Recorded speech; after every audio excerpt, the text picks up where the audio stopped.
हमारे साथ दो खास मेहमान यहाँ पर जुड़ने जा रहे हैं। डॉक्टर अर्जुन रे हैं, असिस्टेंट प्रोफेसर हैं IIT दिल्ली में, और डॉक्टर कर्णिका सेठ हैं, साइबर लॉ एक्सपर्ट हैं। डॉक्टर अर्जुन रे, सबसे पहले मैं आप ही के पास आना चाहूँगी। ये कहा जाता है कि तकनीक के साथ जितना हम कदम मिलाकर चलें, तकनीक उतने अच्छे से हमारा साथ देती है और हमें फ़ायदा पहुंचाती है। लेकिन कई अब ये जो चैट GPT है, इसको लेकर तो कई तरह के सवाल यहाँ पर उठने लगे हैं कि यहाँ पर एक तरह से इसे शॉर्टकट के रूप में अपनाया जा रहा है। आप किस तरह से देख रहे हैं इसे? धन्यवाद।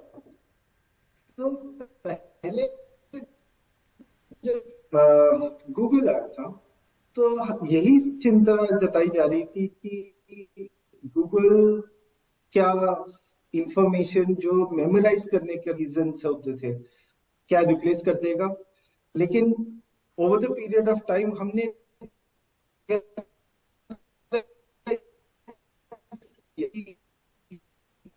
जी डॉक्टर अर्जुन, आपका ऑडियो हम तक ठीक से नहीं पहुंच रहा है, हम उससे ठीक करने की कोशिश करते हैं। डॉक्टर कर्णिका सेठ, आप साइबर लॉ एक्सपर्ट हैं, आप इसे किस तरह से देख रही हैं? क्योंकि यहाँ पर अब ये सामने आई है इसको लेकर खबरें कि अमेरिका में इसने मेडिकल एग्जाम, जो लाइसेंसिंग एग्जाम होता है, वो तक इसने पास कर लिया है, MBA लॉ जैसे एग्जाम्स ये पास हो रहे हैं। तो ये कहीं ना कहीं एक शॉर्टकट के रूप में भी अब देखा जा रहा है और इसीलिए इसको लेकर सवाल खड़े हो रहे हैं। चैट GPT जो है एक नया टेक्नोलॉजी है, इनोवेशन है AI में। और जैसे आपने देखा होगा कि कोई भी फॉर्म ऑफ टेक्नोलॉजी होती है, जब वो नई आती है उसका मिसयूज भी हो सकता है और राइट यूज भी हो सकता है।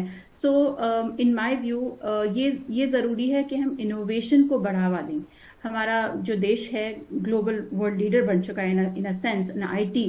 और अगर चैट GPT जैसा इनोवेटिव टेक्नोलॉजी आया है तो हाँ, उसका मिसयूज ना हो, उस चीज़ पे चर्चा ज़रूर होनी चाहिए और उस पर कड़ी आई वुड से पॉलिसी बने और उसको रोका जाए कि किसी साइबर क्राइम में यूज़ ना हो, या बच्चों को वो इतना ज़्यादा डिपेंडेंट ना बना दे कि वो अपनी थिंकिंग को थॉट करें, उसको वो अच्छे से यूज़ ना कर पाएं। ये चीज़ नहीं होनी चाहिए। चैट GPT का एक टूल की तरह से इस्तेमाल होना सही बात है, बट वो एक ह्यूमन थिंकिंग को रिप्लेस पूरी तरह नहीं कर सकता। और इस चीज को जानना जरूरी है कि बच्चों को अगर ऐसे राइटिंग में हेल्प हो रही है उससे, तो कुछ हद तक वो एक मेथोडोलॉजी की तरह से यूज हो, बट वो ह्यूमन थिंकिंग और थॉट प्रोसेस को रिप्लेस नहीं कर सकता। तो उसको कई जगह बैन किया जा रहा है। कई इंस्टीट्यूशंस ऐसी हैं US में या अदरवाइज जो इसको कम्प्लीटली बैन कर रही हैं। हमारे देश में हमें ये देखना है कि चैट GPT टेक्नोलॉजी को हम बैन नहीं करें, पर उसका सही इस्तेमाल, रिस्पॉन्सिबल यूज ऑफ AI को हम प्रमोट करें। सस्टेनेबिलिटी, जैसे हम कहें, transparency, inclusiveness and responsible AI, जिसमें अकाउंटेबिलिटी है, जिसमें ग्रोथ है, with a positive mindset हम उसे यूज कर पाएं। That is the right way forward। एक बार डॉक्टर अर्जुन की भी मैं प्रतिक्रिया लेने चाहूंगी, उनका जवाब पूरा नहीं हो पाया था। जी डॉक्टर अर्जुन। हाँ जी, मैं कह रहा था कि जब गूगल आया था, गूगल सर्च, यही सोच थी कि गूगल सर्च क्या मेमोराइजिंग जो कैपेबिलिटी है वो रिप्लेस कर देगा और इसी के कारण गूगल सर्च बैन होना चाहिए या जो भी है। लेकिन हम लोगों ने देखा कि गूगल सर्च एक्चुअली एक बना लोगों के इंफॉर्मेशन के लिए। Hello ji ji, am I audible? Yes, please go ahead. Hello,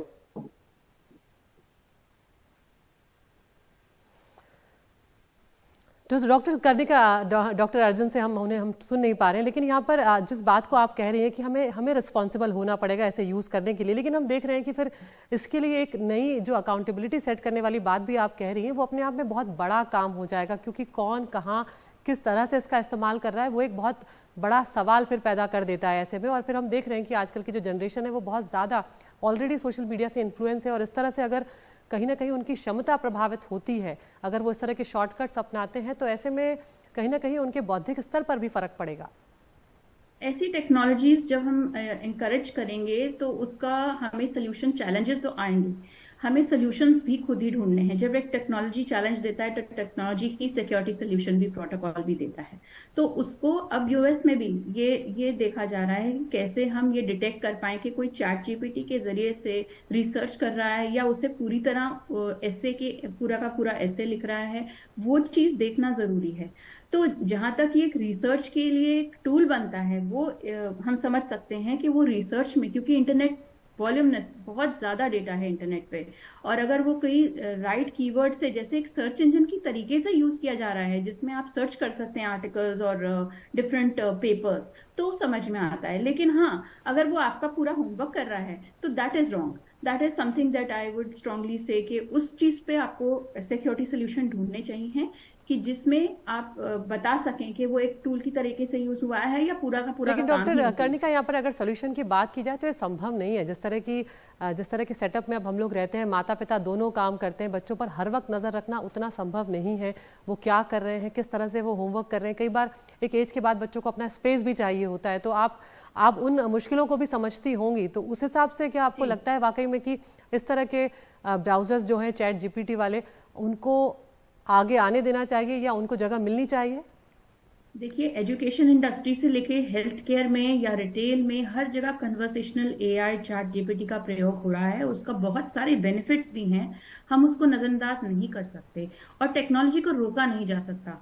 आज के टाइम में जब हम डिजिटलाइजेशन में हैं, हर चीज डिजिटलाइज हो रही है, तो उसके फायदे भी बहुत हैं। हाँ, जैसे क्राइम बढ़ता है या उसका मिसयूज बनता है या उसका नेगेटिव पिटफॉल्स होते हैं, उनको ब्लॉक किया जा सकता है, उनके सोल्यूशंस ढूंढे जा सकते हैं। एक टाइम पे ये भी बात होती थी कि क्या हम एक्सेस टू टेक्नोलॉजी बिल्कुल बच्चों के लिए बैन कर दें, बिकॉज इस पे तो बहुत कुछ है जो नहीं उनके लिए राइट है, हार्मफुल है। पर क्या वो एक कंजर्वेटिव मेथोडोलॉजी, नैरो माइंडसेट नहीं होगा?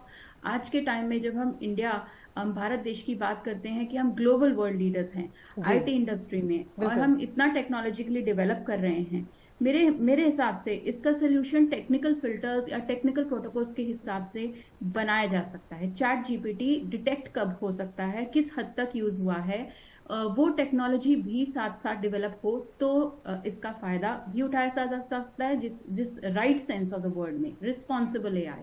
तभी हम ये नहीं कहते कि इररिस्पॉन्सिबली उसे यूज किया जाए। अभी G20 चल रहा है, G20 में भी बातचीत यही होगी कि हम कैसे सस्टेनेबल डेवलपमेंट की बात करें। इंडिया को एक फ्रंट स्टेज पे दे रहे हैं हम पूरे वर्ल्ड लीडर की तरीके से, तो हम सस्टेनेबिलिटी की बात करें। बिल्कुल, तो महत्वपूर्ण बात आप यहाँ पर डॉक्टर कर्णिका कह रही हैं कि हमें जिम्मेदारी भी यहाँ पर तय करनी होगी, जवाबदेही भी तय करनी होगी कि किस तरह से इसका इस्तेमाल हो रहा है। ये खुद इसका इस्तेमाल करने वालों पर भी कहीं ना कहीं निर्भर करेगा। अगर वो खुद जिम्मेदार हो जाएंगे तो बेहतर है, और अगर इसका मिसयूज हो रहा है, इसका दुरुपयोग हो रहा है, तो वहाँ पर जवाबदेही भी तय करनी होगी। उसको लेकर कानून भी बनेंगे तो बेहतर होगा, क्योंकि तकनीक के साथ कदमताल करें तो ज़्यादा बेहतर होगा। उसे बैन लगाकर या उस तरह से हम शायद उसे दूसरे तरीके से अपने सिस्टम में दाखिल करवा लें, उससे ज़्यादा खतरनाक साबित हो सकता है। बहुत बहुत शुक्रिया डॉक्टर अर्जुन और डॉक्टर कर्णिका, आप हमारे साथ जुड़े।